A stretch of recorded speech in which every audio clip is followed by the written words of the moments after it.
भैया वो का था तेरा तो बता। अच्छा वो बात ना टिकट लाइन मारा थे टिकट कौन है भैया? और कौन हमारे गाँव में एक जन तो हीरोइन है तो छोटी वाली। अच्छा लेकिन एक तो थोड़ा के बाहर देखो भैया चुप। दिल के बात बोलो दिल के बात। अरे मोला चुप करवा था दिल के बात तो सुन पहले वो। मोला ना जीन्स वाली पसंद है जीन्स वाली। अच्छा ये बात है ना तब तो मोला झन देख दी। अरे यार मैं तो इशारा नहीं समझे लेकिन देख अभी कैसे चना मुरा सही जरी सही है। मिले पर बुलाता हूँ तो एक दिन समय नहीं दे यह तो जलवा हूँ चलावा।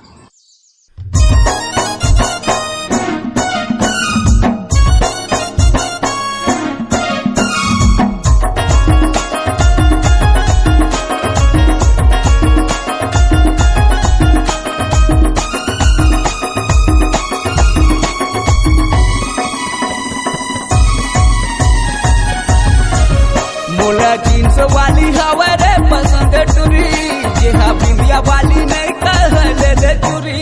मोला जीन्स वाली हवा रे पसंद टुरी जेहा बिंदिया वाली नहीं कहले ले चुरी। गाँव के मैं सीधी साधी सिंपल रे डिम्पल के बेटी महू ट्विंकल रे।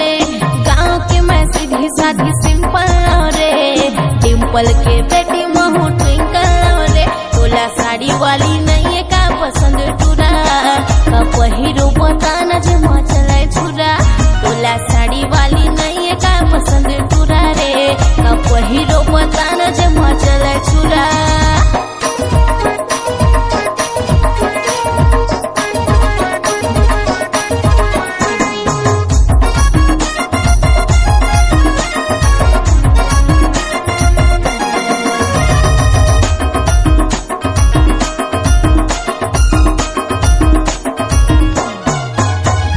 गोलवा गोलवा गाल वाली घुंघरालू बाल वाली हिरनिया सन चाल वाली उम्र 16 साल वाली।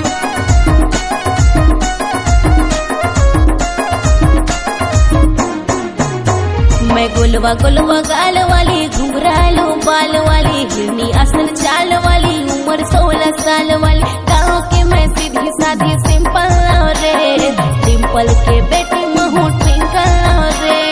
गाँव के मैं सीधी साधी सिंपल रे डिम्पल के बेटी महू ट्विंकल रे। मोला जीन्स वाली हवा रे पसंद टुरी जेहा बिंदिया वाली नहीं कहले दे चुरी। मोला जीन्स वाली हवा रे पसंद टुरी जेहा बिंदिया वाली नहीं कहले दे चुरी।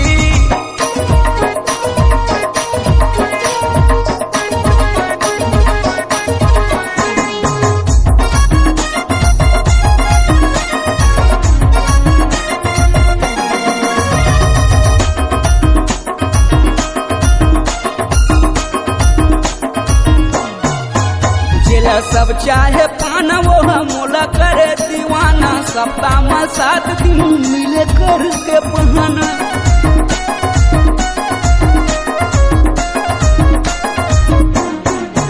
मोला सब चाहे पाना ते बन जा मोर दीवाना सप्ताह में 7 दिन मिलबू कर के बहाना। माया वाला सिग्नल देवा तेरे दिलू लगे अरमा लेवा तेरे हरा हरा सिग्नल देवा तेरे दिलू लगे अरमा लेवा तेरे। मोला जीन्स वाली हवा रे पसंद टुरी जेहा नहीं कह बिंदिया वाली ले दे चुरी। मोला जीन्स वाली हवा रे पसंद टुरी रे जेहा नहीं कह बिंदिया वाली ले दे चुरी। तोला साड़ी वाली